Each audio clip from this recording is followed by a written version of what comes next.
Hey y'all, this is Natasha. I'm back and got a little tip for you today about wax on your tip. What is the best ratio of wax? And what are some issues that you can run into having too much wax or not enough wax? So I'm using just a single tip. This also has another end to it that you can use. It's a little wider and it has an area where you can put a little bit more. I've already gone through a tutorial about different types of tips that you can use. Some are much bigger than others, some are wider. For comparison, here's these two to give you just an idea how much you can put on one versus the other. And they're all different, so everybody has a preference. I prefer just the tip itself, just the single, because I think you have more control over that.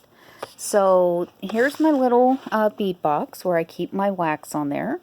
You can stab it, which is honestly the best way, I think, because it's going to push your wax into it, and then you can slide it off to the edge, and it's going to have a little bit of extra, which sometimes you can just roll along the wax so you can reuse it later.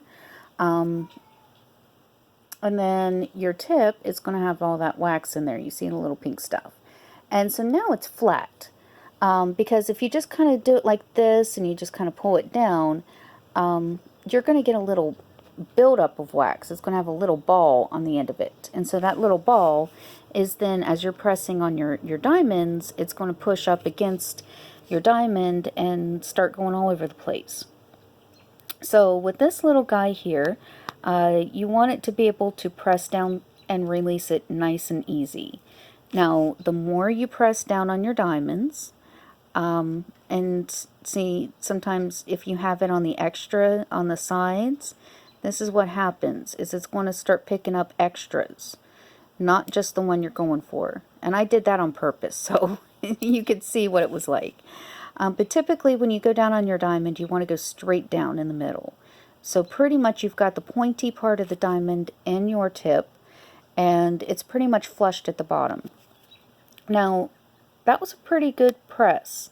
So on my diamond painting, you want to very lightly press it, because if you press it very hard, you're going to run into leaving a wax residue ring around the edge of your diamond drill.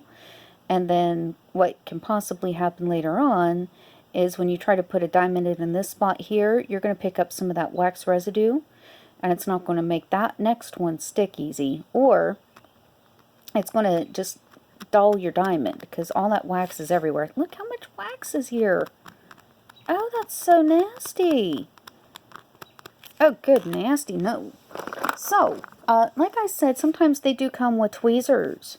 That's also in my other tutorial, I think, and I like the tweezers just to clean up. So I can grab a little bit of that extra wax that's right there.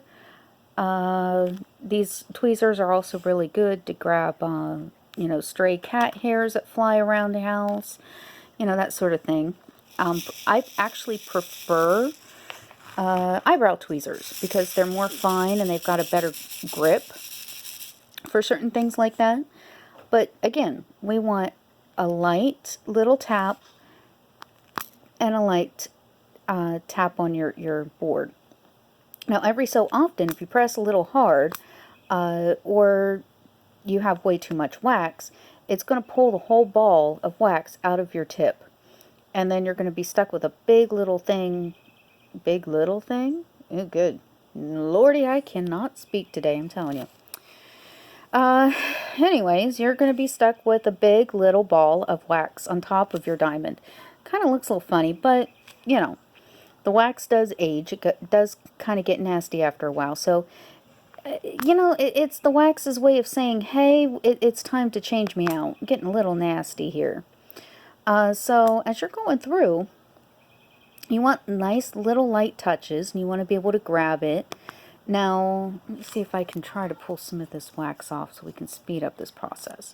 So when it gets to the point when you go to grab your diamonds, your drills, and see right there, oh, I tried to grab it and it wouldn't grab onto it perfectly, that's when you start noticing that your wax is getting a little low, and at the point where you're trying to grab the drill and it's just not grabbing, it's just not doing it, you probably need to replace your wax at that point, or grab a little bit more onto from your wax ball or whatever. And again, I like scraping it along the sides because it gets just a little bit that you need on there, and then pushing down on it and spreading it. And you know, everybody has their own preferences. What's your preference? What do you do? What works best for you may work best for somebody else, because what works best for me may not work best for you. That's what these tutorials are all about. It's just giving you some ideas so that way you can do what works best on your end there. So keep in mind though, as you are working and you get that nasty little bit of wax on the edge, you want to keep that wax far away from your sticky part here, because we never want to put the wax on the sticky part. That's the worst thing you can do, because that wax, it's just, it may be good enough to pick up the diamond drill for a few seconds, but it's not going to hold it on here for a long period of time. And it does stand out. It's nice bright pink wax, so after your picture's all said and done, it dulls your pictures, your diamonds shines. The big pink, you know, wax does stick out. It's nice and fluorescent looking, and it does stick out when you are looking at your picture and people are admiring it. They're going to notice it. And, you know, diamond paintings are mostly for the bragging rights, to say, yeah, I did that. So you don't want somebody going, what's that pink stuff? And you go, yeah, I did that. That's the wax. Yeah, not something to brag about right there. So check out my other tutorials. Give me some suggestions on what you'd like to see, and I can upload them later.